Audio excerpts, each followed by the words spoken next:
Hi everyone, in front of me I've got Nubia Neo 2 and let me share with you how to change date and time on this device. So let's start with opening the settings, and here we have to scroll down to the very bottom to find Not About Phone, System and Update.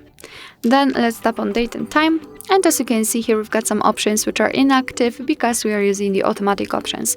So first of all, let's turn off all of those switchers actually, and now we can freely tap on date and change it just by swiping, confirm it with OK. The same situation with the time, tap on OK. Then let's tap on the time zone, tap on the region, and here we've got the full list of available regions, so simply find yours and tap on it then, and it will be immediately applied. Here you can decide what kind of time format you want to use, so either 24-hour one or 12-hour format. To use 24-hour format, just tap on this switcher. So this is the manual customization. Of course, you can go back to all previous settings just by using all of those switchers here. Of course, you will have to turn on the location. Alright, so that will be all. Thank you so much for watching. I hope that this video was helpful, and if it was, please hit the subscribe button and leave the thumbs up.